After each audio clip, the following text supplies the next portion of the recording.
half of the workers. Yusek Sadain, I think you were here then, no? When I asked for that, di ba? Nandito ka nun, di ba? So, may I ask for that, Sec Vince? Kasi may part 2 dapat yon. There are certain programs in the United States na pag federal, yung infrastructure, they give 125 or 150% doon sa manggagawa. 3 reasons. 1, para hindi parating sa private sector ang pinakamagaling na gumagawa.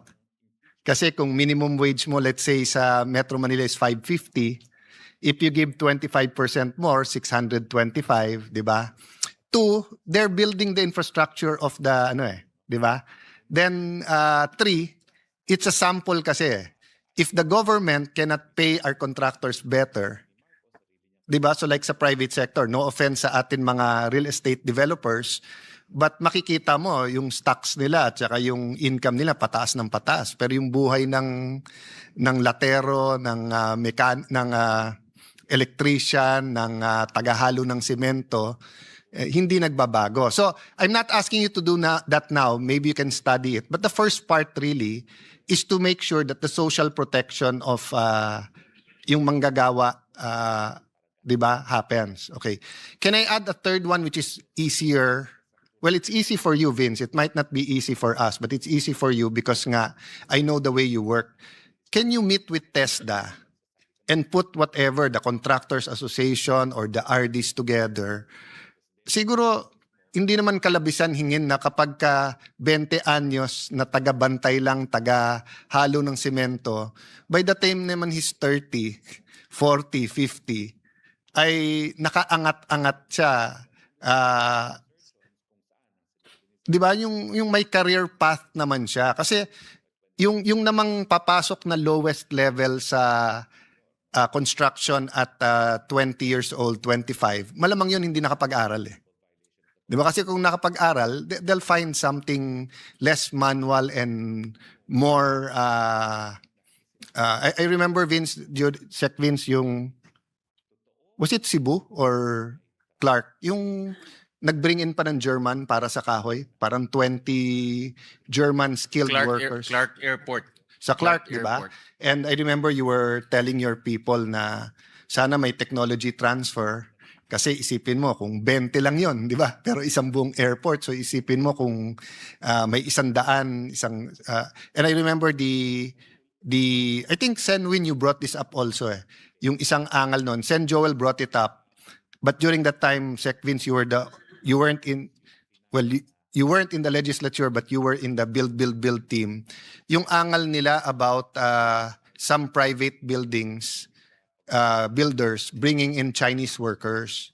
But if you remember in some of our off-the-record meetings with some building owners, lalo Filipino-Chinese, sabi na, boss, yung ibang pumunta dito half the time nagagawa. Kaya ang laki na titipid. Kasi skilled. But I guess kasi they're more than 1 billion Chinese eh. So, just by scale, di ba, kahit sabihin mong 2% sa Pilipinas, 2% sa China ang skilled, ang dami. Di ba? And ako, on one half, I want efficiency, so sana mabilis. On the other half, gusto ko Pilipino yung gumagawa. Di ba? But what other countries did is to make sure may technology transfer. So, yun nga. So, those are the 4 things. Please use EAW to also benefit the workers by social protection. Number 2, consider that in the future, whether it's by law or by executive order or administrative order, if you can give the workers a little bit more, total sa contractor at sa corruption na punta, bigyan natin yung mga manggagawa ng mas malaki. Number 3, career progression by maybe a test that DPWH, I remember I think it was time ni Senator Joel, they discovered that women are better welders sa TESDA. At that time, yung Korea at Japan, maraming kinukuha na welders. So, there are things we haven't discovered, but when we discover, mas no? Tapos yun nga, yung pang-apat, can we make sure that when you have foreign-assisted projects na malalaki, may talaga, hindi lang yung salita or ordinaryong, may programa talaga for... na quantifiable, no? Kung maaari, if you submit by BICAM, ano yung start pa lang or ongoing na foreign assisted project na may mga ilan highly skilled, may programa talaga. So pag sinabing etong airport na to, Benteng German ang gagawa ng woodworks, may 5 tayong Pilipino na apprentice at yung 5 na yan will be added to the skilled workers, di ba? Sir Alan, nasabi lang ni Sec Vince na meron palang limitation dun sa special provision on the use of IAW. So we'll make the necessary tweaking para matulungan din natin yung Social Protection Act. I think aspect. all of Tama yun, us, actually. I'm not an expert on TESDA. Okay. Senator, basta't ang point ko lang po, will be happy to work with you guys, but knowing your work ethic, the Secretary's work ethic, I'll mention lang, no, nakalagay, ganyan kakapal kasi yung yung guidelines ng IAW, pero hindi nasusunod. So doon nakalagay material testing. Pero when we ask, only 5% goes to material testing. Please look at it. I'm not saying dun kunin. 5% of the total 3.5%. Of the 5 years. Of sa last 5 years. So to be fair, hindi lang sa nalilito to ako sa iyo, Raf, at kay Vince. Parang dalawang masipag ang kausap ko. Yung ginigising ko lang po kayo. Standards para magamit sa tama. Okay. Okay. So, you had a vision, you have a plan. We all agree that infrastructure is so valuable sa economy.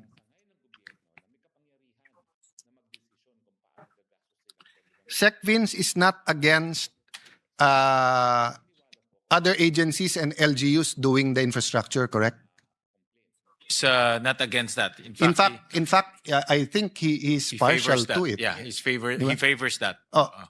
Ang caveat ko lang kasi, there's 1 or 2, 3 years, I forget now sa tagal ko sa gobyerno whether it was Pinoy's time or before or after that. I'm sure it wasn't Duterte's time. Pinasa yung infrastructure sa DepEd, hindi rin maayos eh.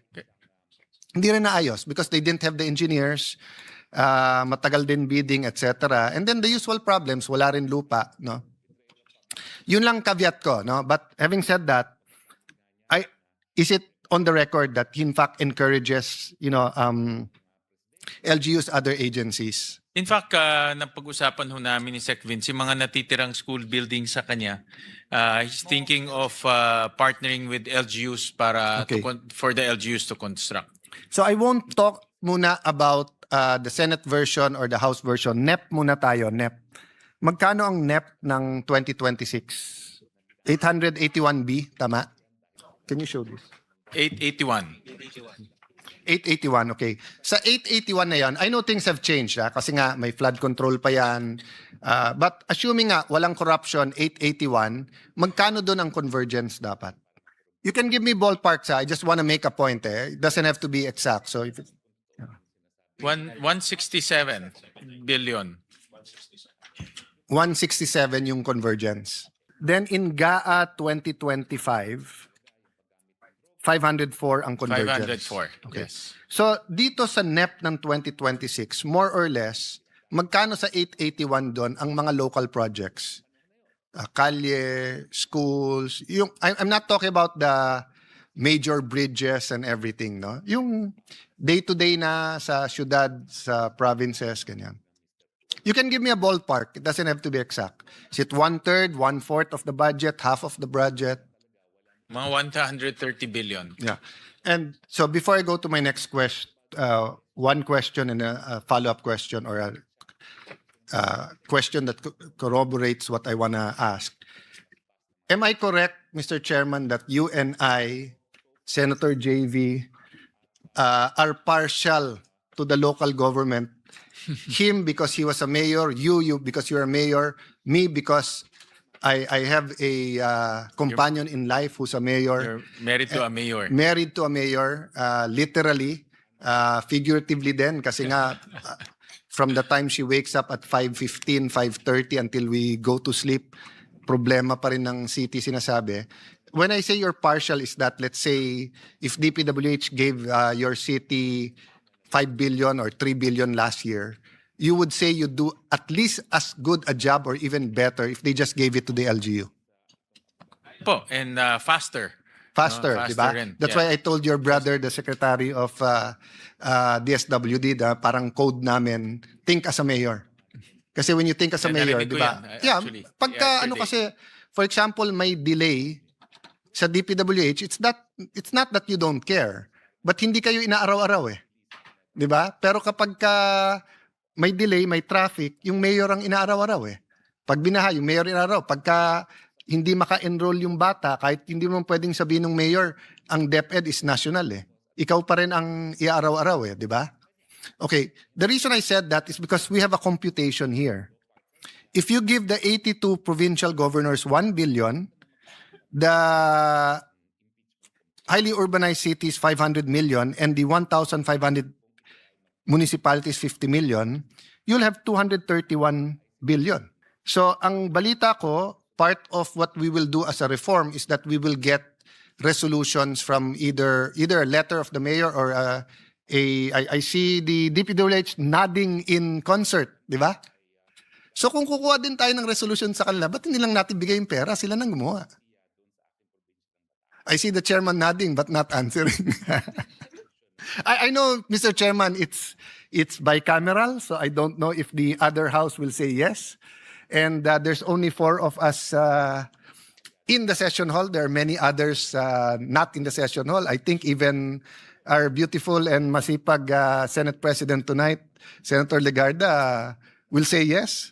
That if eventually we go back to around 750 billion for DPWH, 1/3 lang to, 231 billion. Okay, Mr. Chairman, may I put that at your doorstep and may we take a look and consider it? Yes, Senator Alan, Mr. President. Actually, maraming agencies ngayon are looking at partnering with LGUs. DA, I agree, Mr. DepEd, Chairman, but ang kaibahan nito, it's more than partnering. it's Kasi downloading. now we're listening to them rather than telling them what to do. Now we're saying, you know what you need. We can have a menu para din, ano, di ba? So for example, sinasabi niyang DPWH ngayon at ng ating mahal na Pangulo na dredging is important. Oh, so, and many LGUs, Taguig, does it by administration. I think, I don't know if we borrow or we have a dredging machine. Di ba? So, rather than sa haba-haba ng prosesyon sa simbahan din ng tulay, or mathematically, the shortest point between, the shortest distance between 2 points is straight line eh. Iniiba pa natin eh. No, I mean, there are reasons, but I'm just saying, with great crisis comes great opportunity. This might be the opportunity. Then DPWH can start being more of standards. So for example, sasabihin ng DPWH, sa bawat region, ganito ang cost ng materials, ganito. Then we can tell the LGUs, pwede kayong mas mababa, pero hindi kayo pwedeng mas mataas. Di ba? Quality assurance and then also for lack of better word, transparency and accountability assurance. Di ba? Kasi nga, para naman tayong mga tanga, I'm not saying it in a negative, para tayong mga tanga, if we give a province 1B, tapos mas mahal yung gagawin nila kaso sa DPWH, di ba? Oo. So, I'll try to speed it up. So, yun yung pitch ko for decentralization, no? We don't need to go federalism per se. Federalism sigurado, but there are certain things we can do to decentralize to achieve, di ba, local autonomy without doing that. Okay? So, Sec Vince, pag sinabi yung flood control, may flood ka na gusto mong i-control. Di ba? So, obviously, pag may flood control, either the area is flooded, being flooded, experiencing flooding, or you expect it to experience flooding. You don't need flood control in areas that are not flooded and you do not expect to be flooded, di ba? So, for example, it's Roland, pag nag-develop ka doon, may development, kasi alam mo, because of the development, baka magkabaha. So kahit wala, maglalagay ka na. Hindi mo naman hihintayin magkabaha pa, di ba? Pero in areas na I mean, last 10 years, walang development. Last 10 years, wala namang katabi, wala namang tributary yon. Hindi ka gagawa ng flood control. There's nothing to control di ba? Para mo lang sinabing crowd control Kung sasabihin mo, sa pinaka-rural na area na 10 lang nakatira, unless doon tayo magrarally, anong ikra-crowd control mo, di ba? Okay. I make that point because I'd like to know, for my education, many people are confused. Parang lumabas kaya tayo binabaha dahil lang sa corruption sa flood control So for example, sa Bulacan, no doubt, kaya lumala ang baha dahil sa corruption at ghost. Pero kaya nga tayo naglagay ng flood control doon because bigla silang binaha. When I say bigla, the first time. Afterwards noon, every year after, binabaha. So what are the causes of baha or flood? We can go through it together. Pollution and silted tributaries and rivers, Yeah. correct? Climate change. Climate Sabi ko change, nga, Vince, nakita ko lang Climate sa news. change, the amount of rain. Let's Yeah. list it down, Mr. Chairman, if Yeah. you'll indulge me. Yung nakita ko lang sa Vietnam, ang laki ng baha ngayon, no? Because of apparently heavy Yeah, rainfall. the amount of rain sometimes is like one storm can be equivalent to 3 storms. I heard na ang ulan ngayon maiksi pero malakas. Minsan 2 hours lang, yung amount of rain na yon is equivalent to Correct, like yeah. yung dati ng 3. So may natural causes katulad nun, 'di ba? Of course, sabihin ng mga climate scientists and activists, hindi natural din yon kasi nga nag-pollute din tayo. Yeah. Okay. The other cause is we build where we're not supposed to build. And where we build where we can build. When I say build where not supposed to build is, for example, pinuputol natin yung puno, tapos we build there. Di ba? O kaya tatambakan yung ilog, then we build there. Di ba? In fact, the DNR, the last 3 years, has been helping us with pictures in some barangays in Taguig na dating ilog na ngayon hindi na makita kung nasaan. Di ba? Oo. The other thing is, not everyone follows the building code. Kasi sa building code, dapat may water retention yung ibang buildings, no? Meaning so kung dati yung bukid or vacant land can absorb X amount of water, tinayuan doon, so akala nung iba, bukid lang yon. Hindi. Pag hindi nagkaroon ng water retention sa ilalim ng building, sa kalye pupunta yon. Kasi nga, ano ba yung science? No two things can occupy the same space at the same time. 'Di ba? Kung matter ba 'yon o 'di ba? Basta yun yung of course a body is occupied by flesh, spirit, soul, mentality. So that's different. Pero when you talk about matter, it cannot occupy the same space at the same time. So kung may building ka doon, may 3 floors sa basement, 'di ba? Sa kalye pupunta 'yon. So yung parating lumalabas sa Fort Bonifacio Subdivision or meron ng mga bahay, so that contributes to flooding. May mga ganyan din. I'm sure in Metro Manila maraming ganyan na cases. Okay. So before I show some slides, and the reason why I want to agree there, kasi 'di ba November 30 may rally, last week ba 'yon, yung may malaking rally. So everyone's upset 'di ba? Outrage, galit, but there's also a lot of people who are confused and a lot of people may mangyayari ba, etc. Alam mo, garbage in is garbage out. Wrong premise, wrong conclusion. So kung sasabihin natin, kaya tayo binabaha dahil may flood control na kinurap, that's partly correct. That's not wholly correct. So if we correct that, tanggalin ang flood control or tanggalin ang corruption sa flood control, babahain pa rin tayo if we do not correct the other factors. Diba? So kung ang nakakabaha sa atin, X plus Y plus Z, sinolve natin yung Z, babahin pa rin tayo because of X and Y. So in fact, that's why nga, I would argue may corruption then partly because of the rapid urbanization. What do I mean by that? Dapat 5 floors lang, nakakuha ng permit na 10 floors. Dapat hindi nag-build doon, nakakuha ng or nag-build doon to follow ang permit. Dapat 1 meter, 2 meters away from yung ilog, pati yung ilog tinayuan na, 'di ba? That's part of the corruption. You are co-leading the executive branch's effort to address the flood control issue. as someone who holds the reviews and documentary evidence that your department possesses. May I ask, sa anong punto kayo nakumbinse na kailangan sampahan ng kaso na ang dating speaker at dating kongresista na si Ginoong Ko? Kay Mr. President, magandang gabi po. Maraming salamat.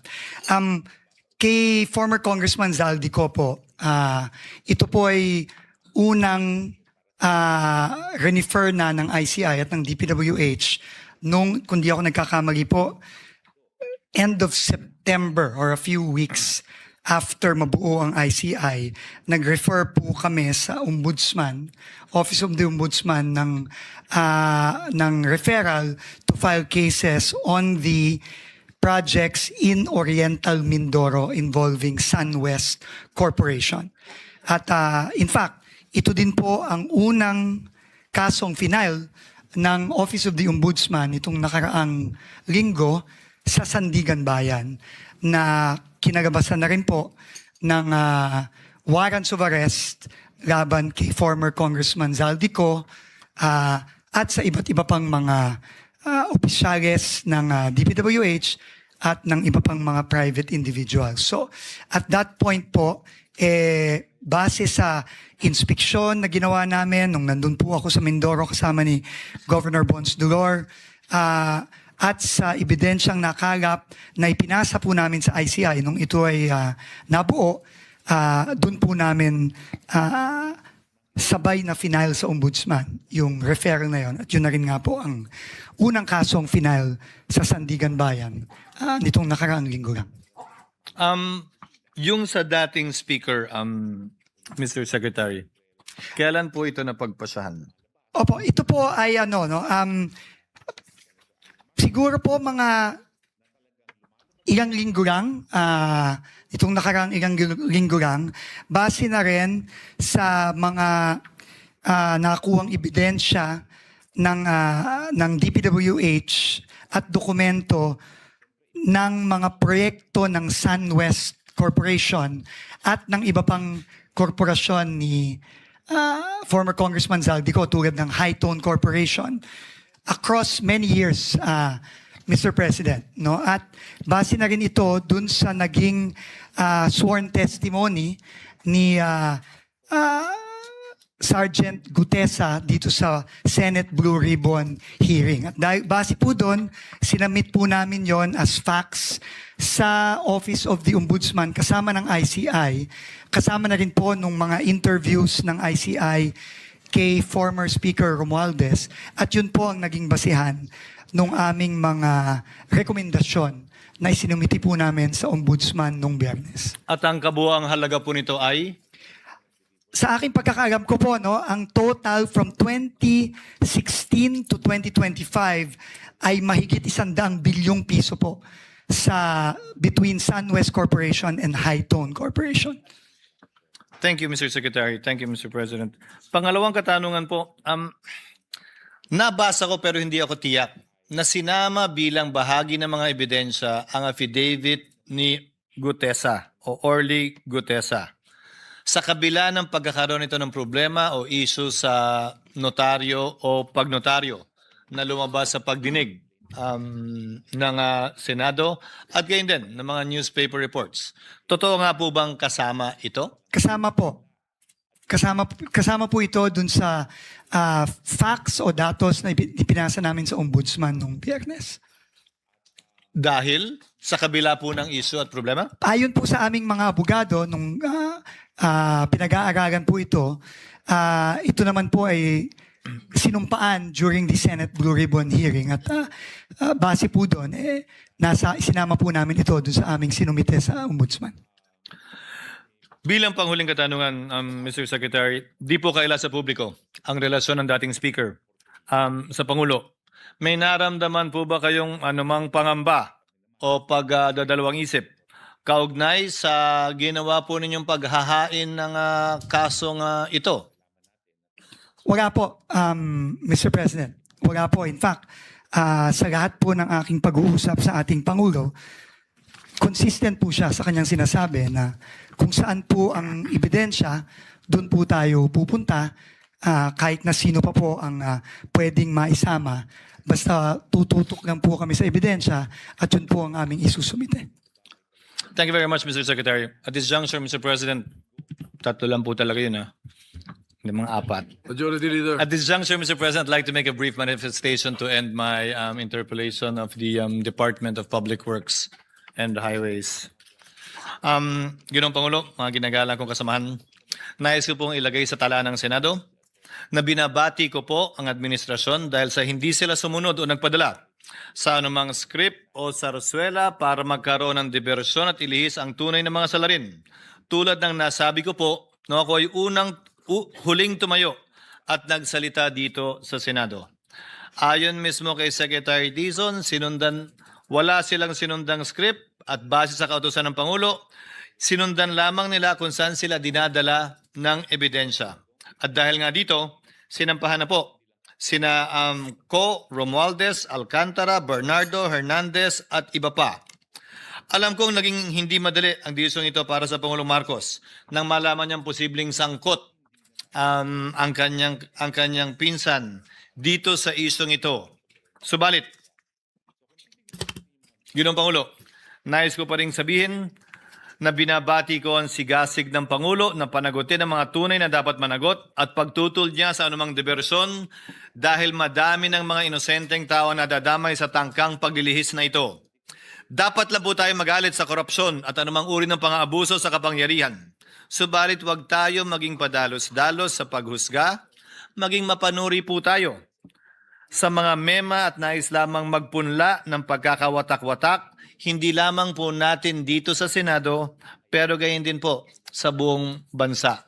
Upang sa gayon, maharap natin ang mas mabibigat na problema na dapat kaharapin ng ating bansa kaugnay sa ekonomiya at pagbibigay na mas magandang kalidad ng buhay sa mas marami sa ating mga kababayan.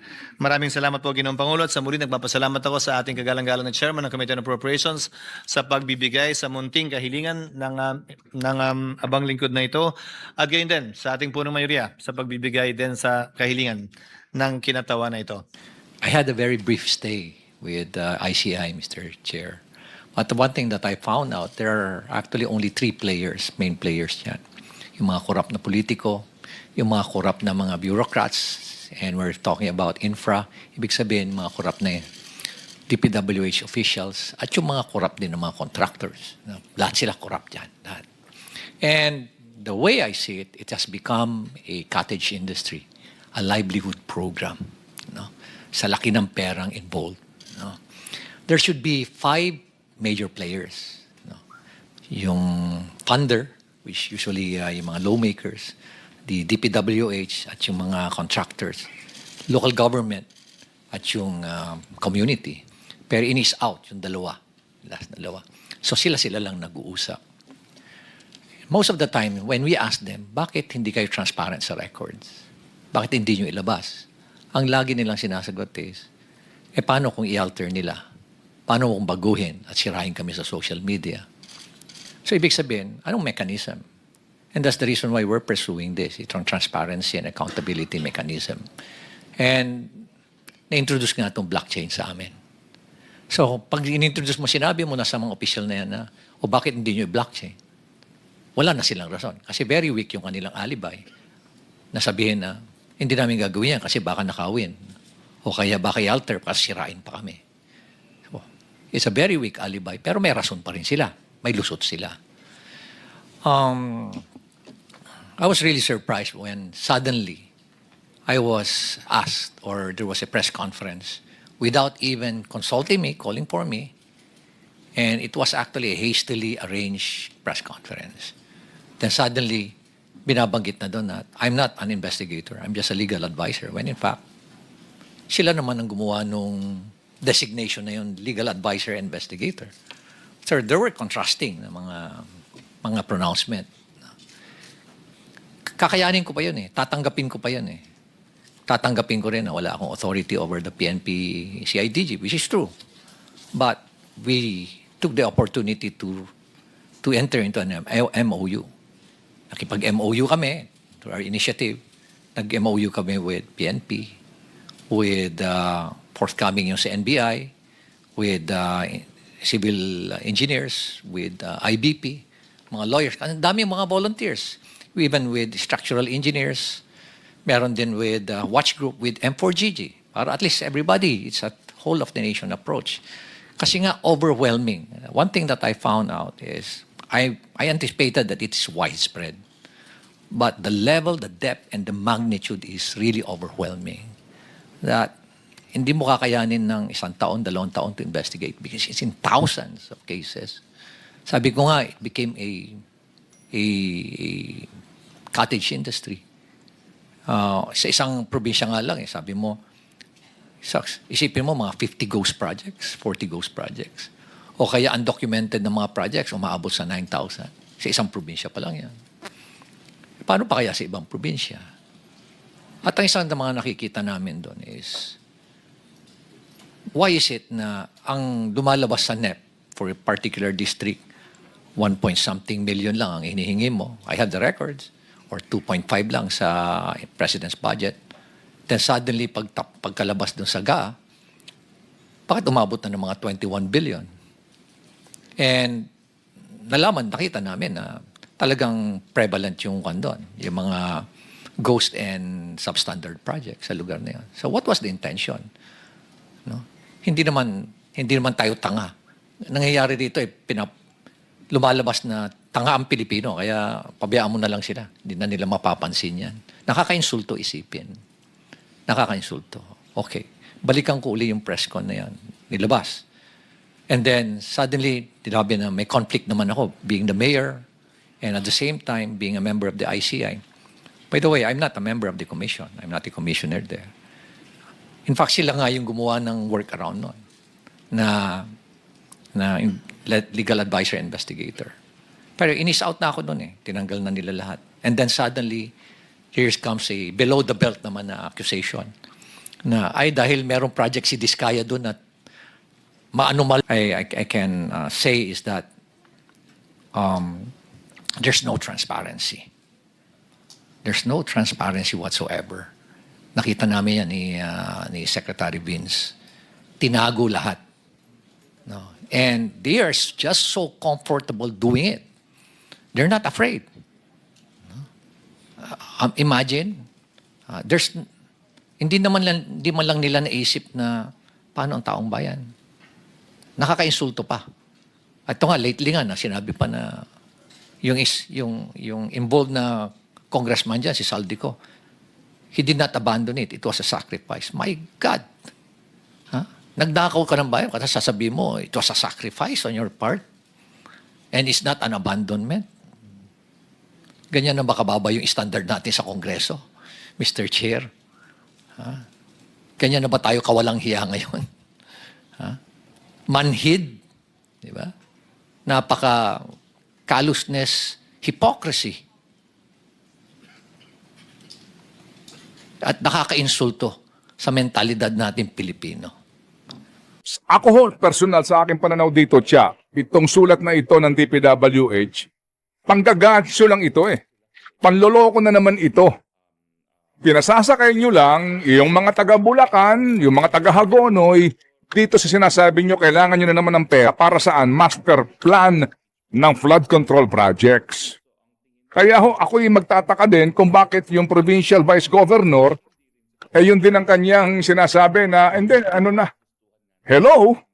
Kung pupuntahan natin ang buong budget ng Bulacan lang, mga kapatid, buong Bulacan lang po ito mga kapatid Hindi pa kasama dito ang ilang pong mga lalawigan sa Region 3. Kung pupuntahan natin ang budget na nailaan sa lalawigan po ng Bulacan lamang for 2023, ang budget niyan 11,901,004,000 pesos.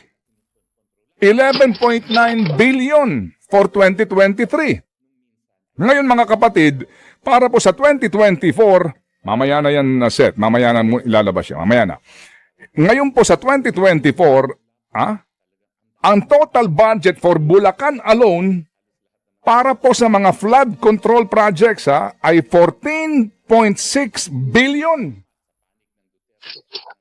Ngayon, hihingi ka 200 milyon para daw saan siya? Sa Master plan na tinatawag. Master plan. Oo. Kasi pag walang plano, walang proyekto. Eh, hindi paano ba? ka naman nakapagpondo rito? At sa mga taga-Bulacan, gumising kayo sa katotohanan. Sino ang responsable sa pagpapalaki ng pondo dyan at the same time po, itong pagpapatupad ng mga proyekto? Kung atin pong ididetalye, puntahan ko lang specific ang Hagonoy. Ito na tayo, ha? Hagonoy, Bulacan. Sa research po ng aming pong programa, ito na, yung ating panghuling pahina dito, Seta. Ito lang po. Kasi itong DPWH, ito ho yung binabanggit pa noong pa ni Senador Pamphilo Ping Lacson eh. Alam mo ho yung pagkakaroon nila ng mga tawag, yung mga alias sa budget. Pero para bagang isipin mo, parang isa lang pinupuntahan. Halimbawa, kapag ho natin binusisi ang GAA, may mga nakalagay dyan. Una, Flood Management Program. Nakalagay ha, Flood Management Program. Maliban dyan, meron pa pong SIPAG. Ano ibig sabihin nun? SIPAG, Sustainable Infrastructure Projects Alleviating Gaps. SIPAG. At meron pang BIP. Ano itong BIP na ito? Basic Infrastructure Program. BIP/Flood Mitigation Structures Protecting Public Infrastructure Facilities. Pero kapag ho natin binusisi ito, isa lang ibig sabihin niya. Para po sa flood control. Iba-iba lang po ang tawag pero iba-iba ang provision sa GAA. So ito puntahan natin po, hango po sa aming pagsasaliksik. Noong 2023, yung Flood Management Program po, for Hagonoy alone, 550 million. But wait, meron pang SIPAG. Yung SIPAG, mga kapatid, 1,215 million. But wait, there's more. There's more? Meron pang BIP, 183 million. Kapag tinotal mo ito, 2023, wala pa po dito yung mahiya naman kayo, remember? Okay. Sa Hagonoy pa lang, mga kapatid, 1,948 million pesos. 1.9 billion for Hagonoy alone. For 2024, mga kapatid, wala pa dito mahiya naman kayo. Mga kapatid, ang nakalaan sa Flood Management Program, last page tayo dito, girl. Ibabad mo lang yung last page natin, okay? Para ho sila makasunod. Please, ibalik natin dun sa kahuli-hulihang pahina. Yung sinabi ko, yung last page natin. Yung merong 2023. Yan. Thank you very much. 2024. Alright, Flood Management Program. 1.135 billion. Ay! SIPAG, 960 million. Pero wala ng BIP. Bakit? Pero ang total, Oh, 2 billion 95 million pesos. tumaas ulit noong 2024. 2025. Okay. Mga kapatid, kung pupuntahan natin mamaya yung 2025 budget na yan, in fairness, may mga vetoed project dyan. Pupuntahan ko yung mismong pahina ng GAA. Mismo. Okay. Vetoed by the President. Ibig sabihin, wag natin ipatupad ito. Okay. Pero despite that, ang laki pa rin po na nakuha ng Hagonoy, Bulacan. 2025, Flood Management Program, 260 million. SIPAG, 925 million. BIP, 180 million. Total, 1 billion 365 million. So kapag tinotal mo, kasi po for 2026, matapos nga po itong mahiya naman kayong skandalong ito, at ang Bulacan po naging focus, di ba, ng korupsyon sa DPWH flood control projects, wala na pong alokasyon ng flood control for 2026 ngayon yan. Okay? But you have to consider na dapat yung mga proyektong yan, hindi agad yan natatapos nila, di ba? Dapat yan hanggang ngayon meron pang ongoing progress. Kasi mamaya, iisa-isahin ko dito, pare-pareho amount nito eh. Tigi 100 milyon, tigi 80 milyones. At yung mga pangalan ng proyekto, meron po pare-pareho lang din. At pare-parehong amount, taon-taon. So kapag natin tinotal yan 3 taon na yan, hango po sa GAA, it's 5 billion 408 million pesos for Hagonoy alone. 5,408,000,000. 3 taon. 5 Ngayon, billion? isa-isahin natin to ngayon. Laki ah. Isa-isahin natin to ngayon. O, 2023 ang puntahan natin. Ito na yon, okay? Yan, pwede mo nang ilabas yan, baby boy. 2023 na budget, no? Pag pinuntahan po natin ito at inaral mo ito, okay? Yung pong halimbawa, Barangay Santa Elena, no? Na meron pong mga line items sa GAA. Nandito ho yung mga pahina niyan, ha? Mismo yung mga pages sa GAA, ha? Pag pinuntahan mo ito, mga kapatid, meron po dito, no? Pare-pareho lang ang amount, pare-pareho din po yung tawag. At magmula noong 2023 hanggang 2025, nandoon pa rin po yung mga listahan ng proyekto. Kung pupuntahan mo, halimbawa, line item, construction of revetment along Hagonoy River and its tributaries at Barangay Santa Elena, Hagonoy, Bulacan. Andito yung amount, 60 million. Pagkatapos niyan, sunod-sunod na yan, construction of revetment. Ang revetment, ito po yung wall, retaining wall po ito para hindi po kainin yung lupa. Doon sa ilog. River Pero wall, po, parang ganun. ito po mga kapatid ay 2023 lang, ha. Itong mga proyektong ito, pare-pareho amount to. Kalahating bilyon kaagad. 75 million pesos. Nakita mo? Merong Kalahating- 70 million pesos. Ito po ay sa flood management program pa lang. Oo. Meron pa po tayo dito para po naman sa sinasabi po na sipag. So kapag tinotal natin ito sa isang taon 2023, mga kapatid, pati nga po itong sipag at etc. Eto na po ang total nito, 1.948 billion pesos. Kapag kinompute mo yung number of projects, doon pa lang sa sipag 13 na. 1.1 billion. Ano ito? Construction of flood mitigation structures along Barangay San Agustin, Hagonoy, Bulacan. Ang haba po nito, pare-pareho ang kanilang title. So hindi ko na ito iisa-isahin pat mauubos ang ating programa. Pero kapag pinuntahan ninyo yung 2024, kapag pinuntahan po natin itong 2025, in fairness, yung 2025 po, may nakalagay sa GAA pero may vetoed po, merong cross yan. Hindi ipatutupad. Pero meron pong mga allowed pa rin na sa listahan po na amin pong nakalap. Ang inabot nito, 1.365 billion pa din. Meron pa rin silang sipag, meron pa rin silang VIP, meron pa rin po. At ang mga perang ito, ang presumption mo, dahil sa GAA yan, nailabas yan. Kaya ngayon ang ating katanungan sa mga taga-Hagonoy at mga taga-Bulacan, kailan kayo maniningil sa mga taga-gobyerno diyan sa inyong bayan? Kailan niyo papapanagutin yung congressman na sumagot sa inyong katanungan? Congressman, nasan ka? Hindi ba? Hello, Senator! Amen! Amen! Wala namang masamang magtanong. Hindi Actually, ba? wala namang masamang magtanong. Tama. Tanungin natin ang mga halal ng bayan sa Bulacan sa ganito kalaking pera o pondo na inilaan sa aming bayan. Bakit po hanggang ngayon lubog pa rin sa baha ang Hagonoy? Uulitin ko, mga kapatid, ang katotohanan, hindi maaalis ang baha dyan sa Hagonoy. Tama. Kasi tabi ho sila ng Manila Bay. Correct. High tide po, parang sa Navotas at Malabon. High tide, automatic aabutin ka ng tubig ng galing sa dagat. Hindi po ba? Kapag malakas ang ulan, madadagdagan. Kasi nga, walang dadaluyan palabas. Yung baha na nanggagaling sa ulan. Oh. Ang atin po dito, sa gitna po ng katotohanan na iyan, pondo at pondo ka pa rin.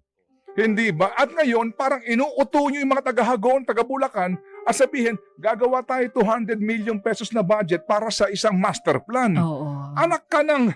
Actually, yung kausap mo kanina sa Tindig Hagonoy, nagulat siya eh. Nung sinabi mo kung gaano kalaking pondo na ang nailaan sa Bulacan.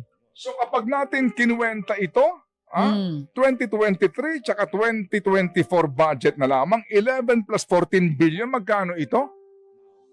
25 billion pesos ng mga flood control projects sa Bulacan. Ngayon, hihingi ka pa 200 milyong piso para sa master plan? Hindi ba panloloko na yan? Panggagancho na yan? Ikaw na governor, ikaw na vice governor, ikaw na congressman, papauto ka o kasama ka sa nang uuto? Sagot? Hindi ba? Oo. Sa laki ng perang inilalaan dyan, pagkatapos ngayon, naniniwala na naman kayo sa kanila, sa kanya. Mm-mm. Hindi ba na may ginagawa sila dito sa laki ng pera na nailalaan sa Bulacan? Mm. Pati ho natin klaruhin yan. Yung mga lugar talaga po, nasakop po ng Manila Bay, definitely hindi maaalis ang tubig. Hindi sa winawalan natin ng pag-asa.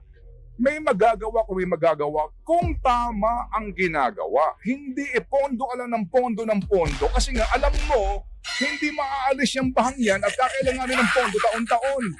Di ba panggagancho yun? Di ba panloloko yun? Anak ka ng... Ikaw naman. Kasi nga baha pa rin. Kailangan ng panibagong plano kasi yung old plan didn't work. So we need a new master plan for flood control. Kayo talaga.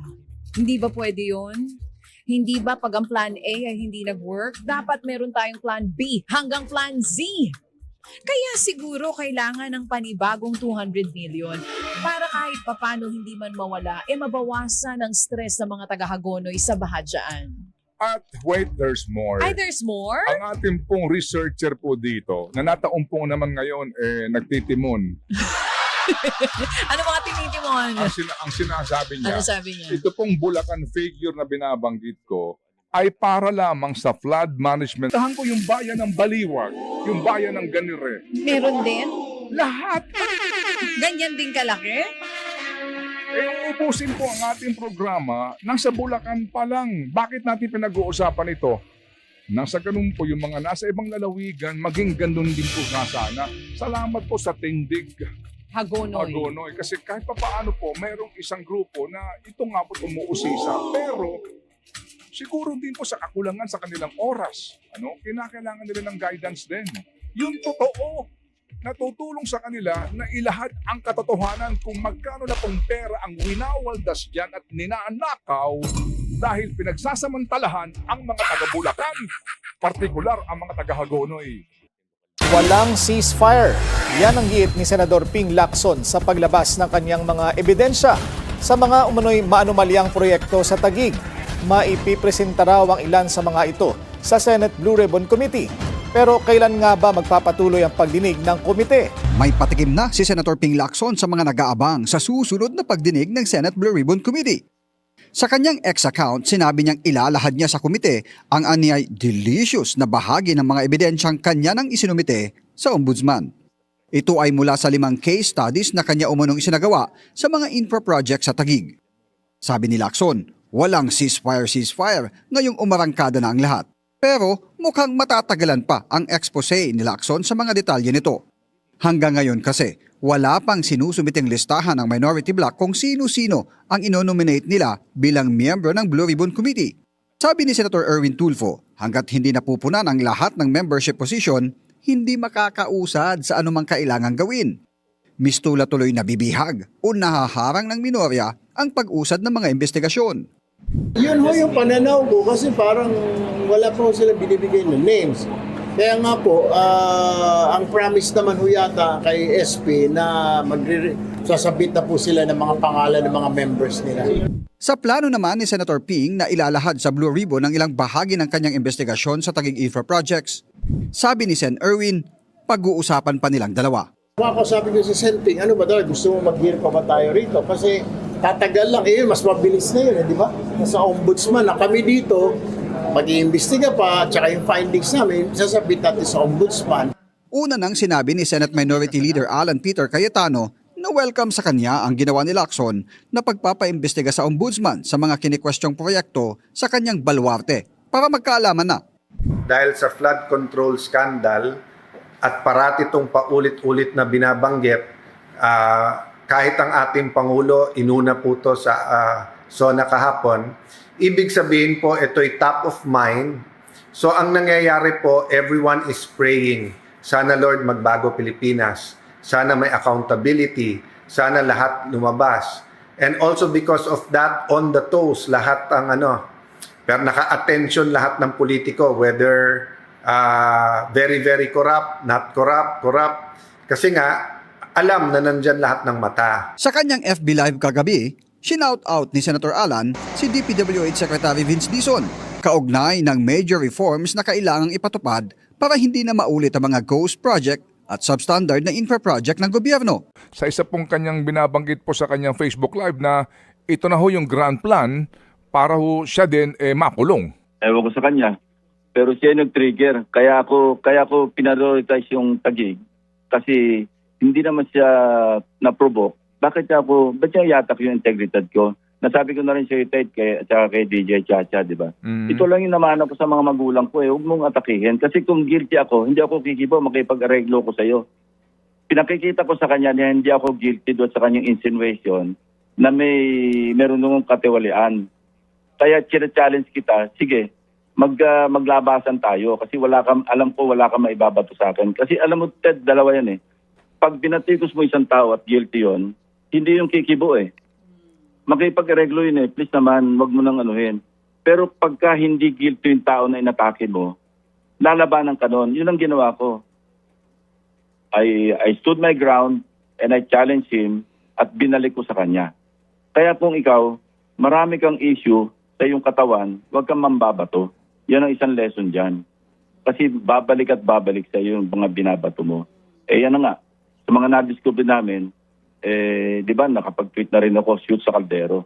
Ang banggit niyo po last time, correct me if I'm wrong, ay mas malala pa dun sa na-discover niyo sa Bulacan. Bakit po, Senator? Kasi meron silang sinunod. Yung Taguig, the District Engineering Office, meron silang mga sinunod na template na ginamit sa Bulacan. And I think na ito yung parang pangkaraniwan ng sinusunod ng mga iba't ibang District Engineering Office. Kasi nahirati na sila. Halimbawa, isang example, paulit-ulit ginagamit yung photograph.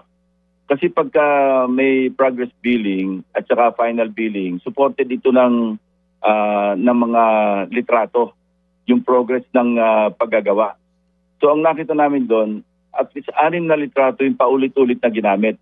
Halimbawa, nagamit na nung 1 taon, natapos na yung proyekto doon, yung the same photograph or photographs gagamitin ulit para maningil sa bagong proyekto. Paano namin natuklasan? Kasi ang DPWH, meron silang tinatawag na geotagging. Tapos meron dyan nakasulat na grid coordinates, yung exact na lokasyon ng proyekto. Ngayon, nung kinumpare namin yung mga photographs doon sa bago at sa huli na kumpleto na, nasingil na, pati anino ng poste, pareho Tapos pati yung tao, yung relative positions ng mga tao, yung crane, hindi talaga nagbago. Ang binago lang petsa. From say, halimbawang 2024 o 2023 yung unang photograph, babaguhin lang yung petsa, gagawing 2025. So ganun ang isang scheme, isang pamamaraan. Yung isang pamamaraan din, yung 2 appropriation sa GAA, tigwa 100 million. Hindi lang isang case ito, marami ito. Pag sinabi kong case study, bawat study may mga iba't ibang mga kaso pa. Sub-cases, ika nga. Isipin, pare-pareho yung modus operandi.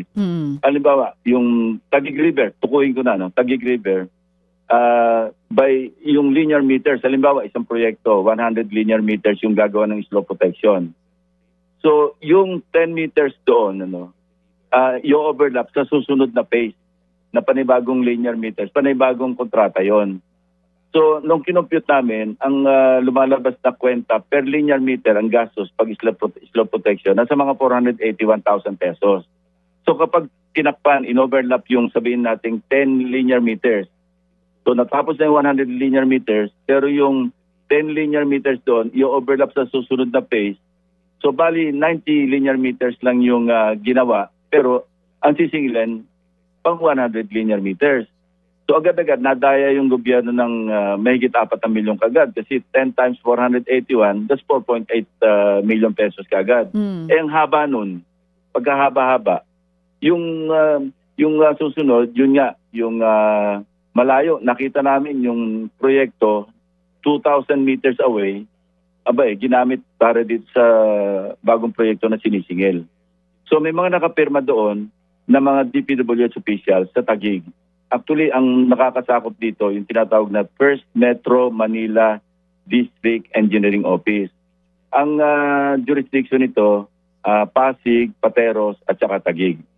Pero uniquely, yung Taguig, kasi ang modus operandi sa Taguig, talagang controlled by one and the same person.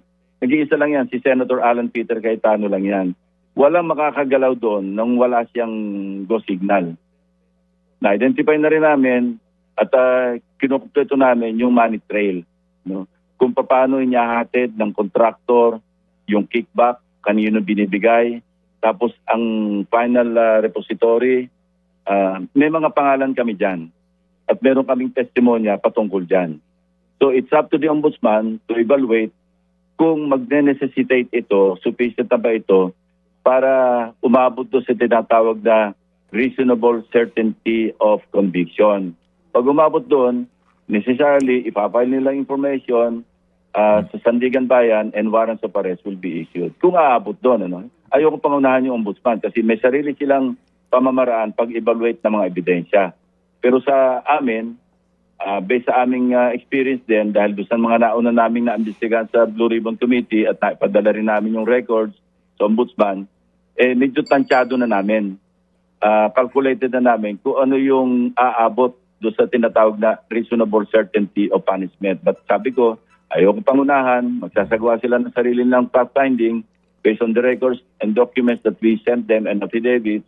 Tapos, magsasagawa sila ng sariling evaluation. Magpe-preliminary investigation sila. DPWH has a number of key programs, and types of projects that we may be interested to be enlightened and to find out what these programs are all about. Now, I will name a few of them. Yung Asset Preservation Program, When we say Asset Preservation Program, ano po ba ito? Under the sub-programs, Mr. President, Senator Lacson, meron ho dito preventive and maintenance, rehabilitation, construction, upgrading of damaged paved roads, rehabilitation, construction of roads with slips, slope collapse and landslide, construction, upgrading, rehabilitation of drainage along national roads. So nakikita ko ho dito, marami ho dito ay preventive maintenance at pag-aayos po ng mga existing roads, Mr. President. And then Network Development Program. Ito po ay yung mga sub-programs po niya, road widening, construction of bypass diversion roads, construction of missing links, new roads, construction of flyovers, interchanges, underpasses, long-span bridges, off-carriageway improvements, and paving of unpaved roads. So these are existing roads na pinapalaki ho nila or nag-improve po ng connectivity in a locality, Mr. President. Thank you. Of course, the next one, bridge program, medyo obvious. Yes, ito yung mga tulay po ito, Mr. President. Lalo na yung flood management program. Medyo alam na natin lahat yan by now. Yes, Mr. President. Local program. Meron ho silang, out of the 421, nag-prioritize ho sila ng 80 and within 2 to 3 weeks matatapos na ho itong 80. Parang wala kami nakitang, parang sa 2016, 2017, wala namang findings ng ghost eh. Parang nagsimula 2018 2018 all the way to 2025. Yes po, yun po yung sagot rin po ng DPWH na 2018. Tapos nag-escalate ito, 2023, meron kaming slide dito, yung 2023 to 2025, 1.006 trillion yung sa under the program, program. Yung CHAP-CHAP, ito yung flood control projects that are fragmented or duplicated within the same geographic and fiscal boundaries, 6,290. Yung doppelganger, 5,423. Mas hima itong ginawang study ng, I think DPWH should coordinate with them to get some data para magkaroon din at least guide, kasi these are not I think hindi ito talaga yung physical inspection, baka yung iba rito baka projection. Physically inspected ba ito? I don't think so. Anyway, parang guide lang ba pagka nag-inspection kayo? Sa mga flood control projects, ilan yung nabito under the 2025? Meron kayong, and how much? 7.4 billion po ang na-veto po sa flood management program. Para magkaiba yata tayo, 2025. Sa amin po rito, 16.7 billion involving 153 projects. Lahat ng konektado sa flood control project, sinama namin. Kaya mas malaki itong aming numero. Meron din palang flood. May sipag pa eh. Yes, nakakalat po kasi yung Nakakalat. flood control sa iba't ibang programs. Meron sa SIPAG, meron sa Yeah. Ang sa inyo yata, flood management Yes, program flood lang. management program. Okay, that accounts for the difference. So my first question to Sec Vince is, what is the vision, his vision, the administration's vision for 2026? And this will probably a Marcos administration 2.0 vision. Kasi nga, in 2022, for the 2023 budget, ang sinabi lang vision nila is BBM, build better more. Tama ba? Better ba yung B, no? Kasi from build to build better more. But before that, indulge me lang for 70 seconds. I want to show you a video of my questions in 2022. And correct lang ng konti na sinabing si President Marcos daw ang unang nagbulgar sa flood control. To be fair, Senator Joel, myself, sino pa ba? A number of senators napansin na ng 22-23. To be fair naman kay Senator Lacson, binulgar niya yung ghost. Na yun ang hindi namin alam, hindi natin alam. So to be fair to the President naman, malakas boses niya siya Pangulo. And he used the right forum. And it did push one domino that led to a domino effect that we're dealing with now. You, Mr. Secretary, are dealing with the ICI, the Ombudsman, the country is dealing with it, di ba? So just to put things into perspective, can you show this 1 minute and 10 second video? No? Just take a look at the asset preservation. The point I'm going to make is that parang sa maintenance na pupunta yung 23 budget at saka yung trend. Imbis na to build new networks and to build an infrastructure program, parang sa flood control at saka sa maintenance. No? So kung makikita mo 2019, 2020, 2021, kalahati lang ang asset preservation sa network development program. Pero pagdating ng 2022, pumantay na. Ganun din ang flood control, no? From 90 billion, it's now 166 billion, no? Ang local program tinanggal noong 2022 and it was replaced, it was included na sa convergence and meron bago silang item locally funded projects, no? So next slide. So my question is this really a build better more or is it a build flood control and maintenance pa more? So just take a look at the asset preservation. The point. So umulit na yan. So first of all, I was telling my staff, munti ko nasuotin ulit yung barong na yun today. Buti lang, hindi ko nasuot ulit. As you would see, di ba? The plan has to follow the vision. So, napakaganda na from build better, more. At that time, 160 pa lang. But from 90 to 160 flood control, I think, if I'm not mistaken, Sec Vince, di ba, when you took over, of course, maraming stinap this year. It was 300 something this year, di ba? 255. 255. In this 2026. In the DPWH budget, Yes. hindi kasama dyan yung nasa Unprogram? sa unprogram, Yes, tama di ba? po. Yes. So pag sinama mo yung unprogram, medyo abot ng 300 Yes, ata or tama po. something. Okay. Yes, correct po. Okay, so makita mo, when we sounded the alarm, it was 160. Tapos nag-300 pa. Yeah. I mentioned this to Sec Vince when he took over when he grudgingly took over because I don't think he really wanted to accept the job but he doesn't say no to a challenge. Hindi pa natin tititignan yung maintenance. No, so I'll go to that later. But may I ask nga, so ano ang vision ngayon? Ano ang Marcos administration midterm or Marcos administration 2.0 or under the Dizon led DPWH, no? More or less lang. I not talk about a mission, vision, or a slogan, but more or less, what's the vision? At least for 2026. Ang vision ng DPWH and of course the vision of the President is transparent and accountable and to continue the Build Better More concept. So yun po yung kanilang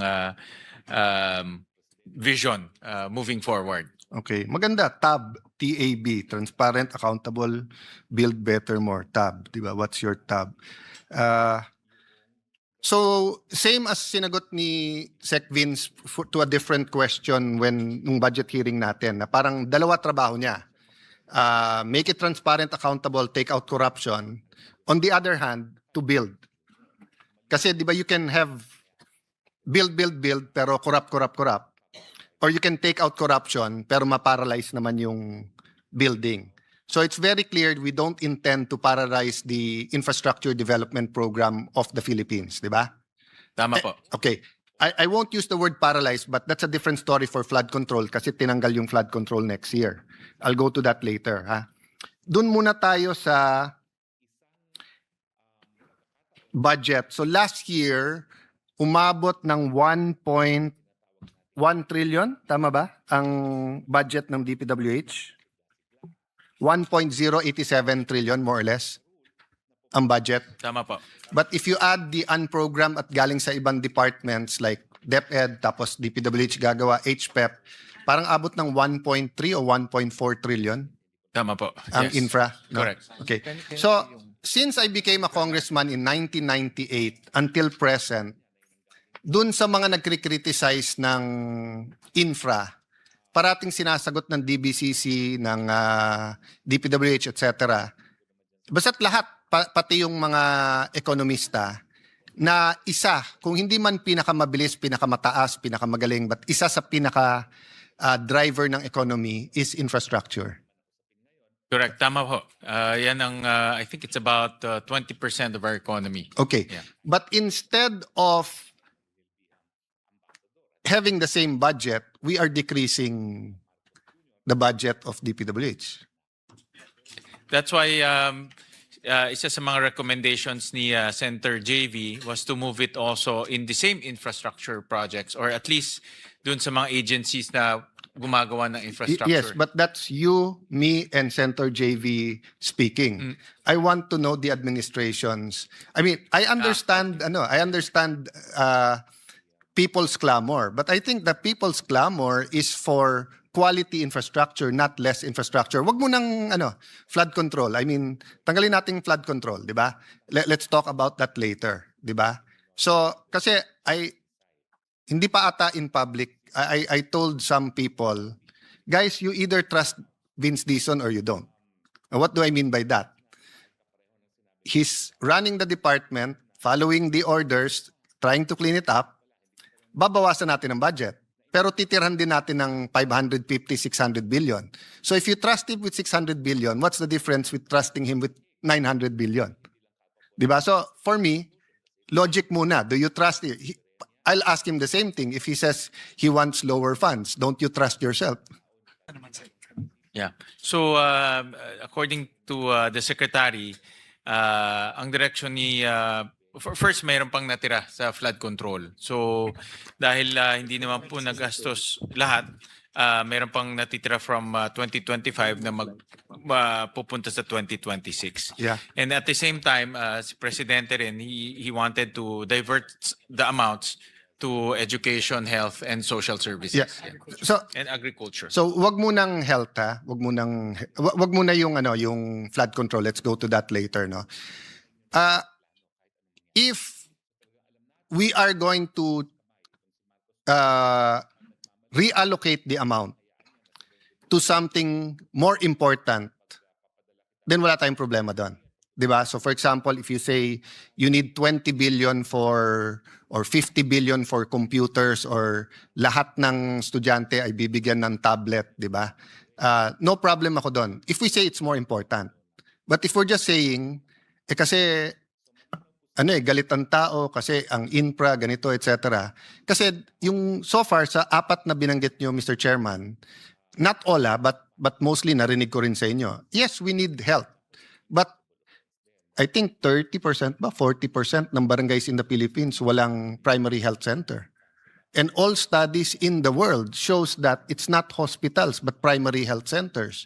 Okay, in the most highly urbanized areas in the country, 2 to 3 shifts na ang schools. So we need school buildings and not ordinary school buildings. In Taguig, 7 floors with elevator na and air condition ang binibuild. I think in Manila, 10 floors atas. We're exploring that also. No? And these are all basic. Wala pa tong mga high-tech laboratories, sports, etc. I know in Valenzuela, ang gaganda ng inyong basketball, yung inyong mga sports centers, no? I know yung City Hall nyo maganda. But what same sa agriculture. Agriculture medyo iba ng konti kasi hindi lang infra. You did a lot of other things, but you do need a lot of farm to market roads and irrigation. And again, it has to be quality, di ba? May nakita na naman ang ilan mga senador, I think Senator Tulfo and Senator Lacson and yourself dun sa paggawa ng mga infra, no? But again, what I'm saying is that infra pa rin to. So I'm not questioning if Sec Vince is saying na there are certain areas like Bulacan dahil natanggal yung kalahati ng personnel namin. Is it Mindoro ba yung isang area na of concern? Mindoro, ganito. So wala akong problema kung sabihin mong, may problema pa kami dyan or nagpapalit kami ng tao, so we'd rather na ang magbibuild is LGUs. I have no problem with that.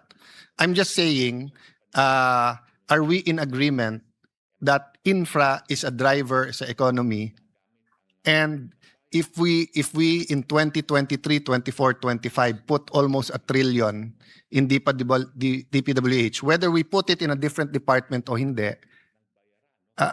let me have a sub question. Is it true that sa fourth quarter netong 2025 we're expecting only a 3% growth? Hindi naman. Based doon sa discussion natin during the general principles, ang target kasi is 5.5 to 6.5, but we're not gonna hit 5.5. So maybe For the year. But ang balita ko, year. baka 3.5 lang daw sa fourth quarter. Hindi naman Masama sabi daw ni ang Secretary. tama sa Sabi ni spending. Secretary Vince, hindi naman.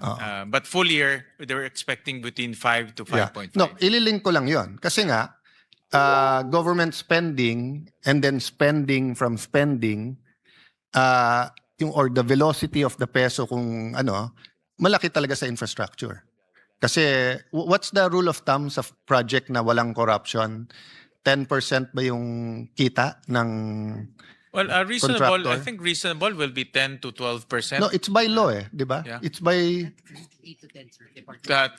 to 15. it's 10 8 to 10 by department order. Yeah. DPWH. So, sabi mo ng totoo yun, 8 to 10, then may VAT yan di ba? May VAT. May VAT Yes, may kayo. VAT. So, sabi mo ng taxes is 10 to 15%. So, that's already 25%. Then, rule of thumb, labor is 30 ba? Ilan percent ang labor? Just rule of thumb, of course, for different projects. 30% of materials. 30% of materials ang labor. Ang labor. Yes. And usually ang project, how much yung materials? I thought 30% is usually labor and then 30-40% is About 40%. materials is 40. So if labor is 30% of materials, 12% lang. Akala ko 30% ang materials. 40% materials, 30% labor. Kasi labor intensive pa ang Pilipinas Okay. Anyway, I'm not gonna debate on that. Ito lang point ko. Assuming 20-30% materials, kikita ang hardware at importers at of course kung local. Assuming 30% ang labor or 20%, kikita lahat yan. Gagastos lahat yan. Kung maganda project. Di ba? That's why nga, it's a multiplier. And to areas na meron pang NPA or other rebel groups, sabi nga nila, di ba, books and roads rather than bullets, di ba? So the more that you have roads, the more na progress, papasok na rin dyan tubig, kuryente, internet, etc. No? So just to emphasize that it's not apples to apples if I say, in the same manner na pag health and education, di ba? Kasi maganda nga kalye mo, educated ka nga, 20 anyos ka pa lang, you already feel like 60. Or the issue I keep bringing up, yung stunting, di ba? Yung pagkabansot. 30% of our people, sadly, are in danger of stunting. Di ba? And like, is barn ba one of the pinaka-challenge pagdating sa infrastructure? Even before the Marawi rehab. I would assume, no? Generally, yes. I would assume, di ba? Generally, yes. Yes. Malaki land area, tapos... Correct. Yeah, so katulad doon, sila ang highest din sa stunting, 33%. Yeah. So may relationship din yung development economic development, di ba? Oh. Yeah. And then of course, mas may insurgency, mas delikado, mas hindi nakakapasok din yung mga contractors to build or for example walang gusto mag-aral doon so walang school kung may gulo, no? So I'm just emphasizing that the job of the DPWH is much more than building highways, schools, covered courts, to digress lang ng konti. Are you going to digress but on the labor? Is the secretary planning to keep the IAW? Yes po. That the answer is on the affirmative. Okay. That's 3%. 3%, tama po ba? 3.5. Okay. 3.5 po. So, hindi po biro to kasi if you have a budget of 500 billion, 3.5% is 15? More or less 15.5. 16 billion, no? So, in 2022, I told Secretary Bunoan, Sir, I'll give you a breakdown. I'll assume regularity. I'll assume kailangan yung ganung kalaki and everything. Pero may pakiusap ako. Come up with a checklist and isama nyo sa regional director at RD and DE nyo na siguraduhin lahat ng empleyado ay may SSS, PhilHealth, at pag-ibig, etc. Kasi by law, kailangan naman yun sa contractor. And in fact, sinabi ko sa kanya noon that will help make sure na walang kalokohan, walang ghost. Ang alam ko hindi ginawa ha. Pag hiningi ko ngayon, hindi yun mo mabibigay. Ang usapan natin may checklist at isa-submit nila. So imagine if you have 100 million project, the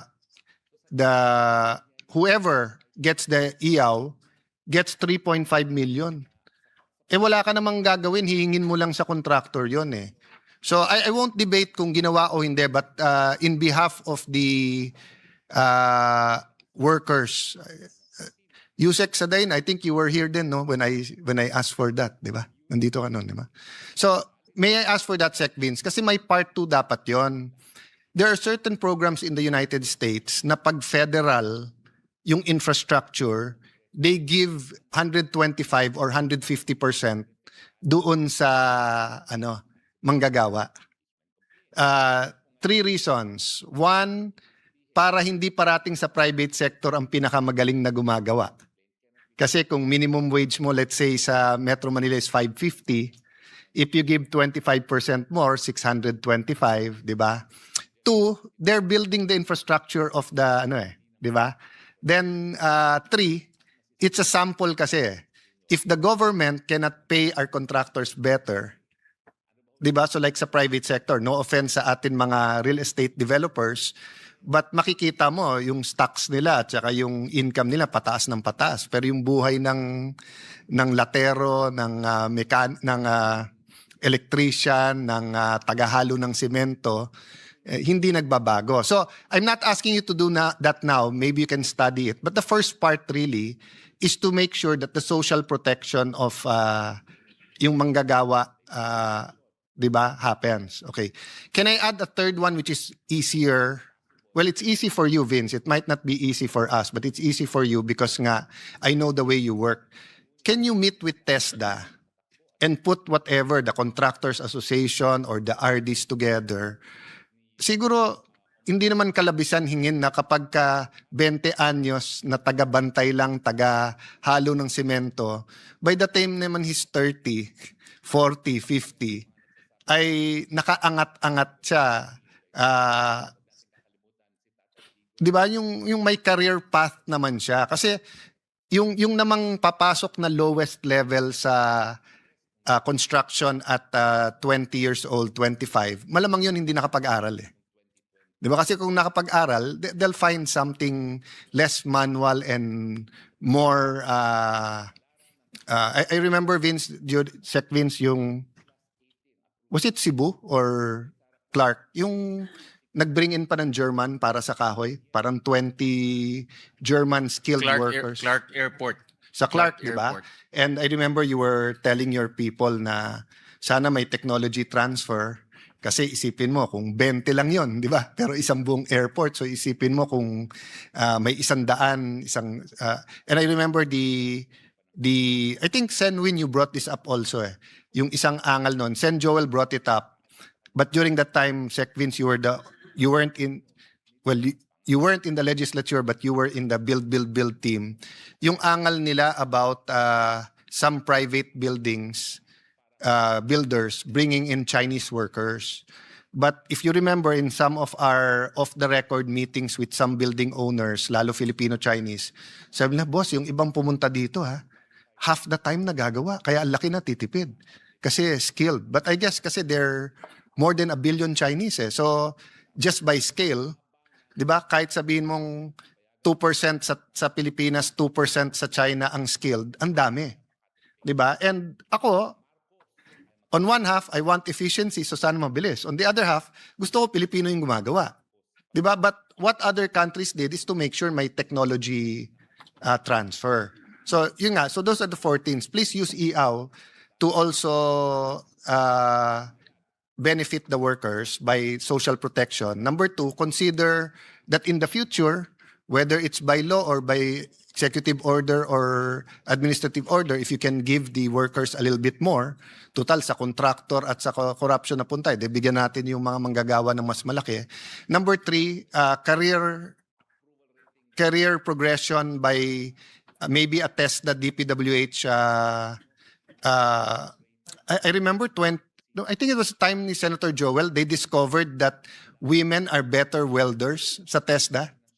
At that time, yung Korea at Japan, maraming kinukuha na welders. So, there are things we haven't discovered, but when we discover, mas no?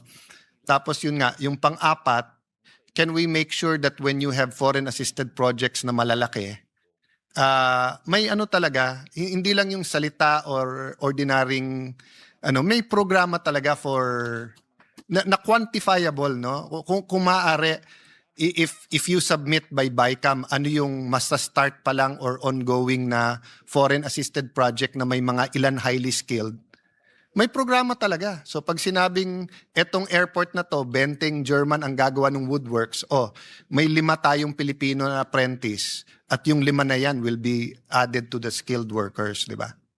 Sir Alan, nasabi lang ni Sec Vince na meron palang limitation dun sa special provision on the use of EAW. So we'll make the necessary tweaking para matulungan din natin yung social protection aspect. I think all of Tama yun, us, actually. I'm not an expert on TESDA. Okay. Senator, basta ang point ko lang po, will be happy to work with you guys, but knowing your work ethic, the Secretary's work ethic, I'll mention lang, no, nakalagay, ganyan kakapal kasi yung yung guidelines ng EAW, pero hindi nasusunod.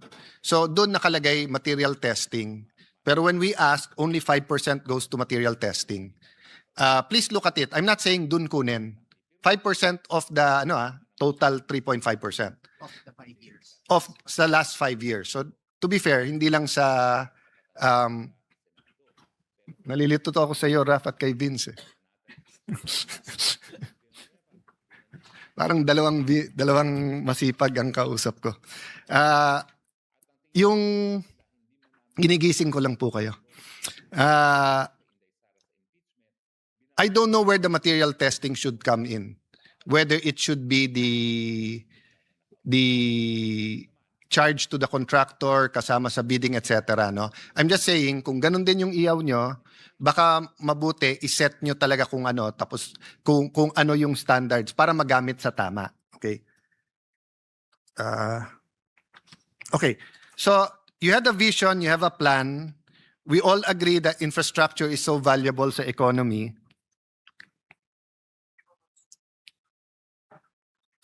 SecVins is not against other agencies and LGUs doing the infrastructure, correct?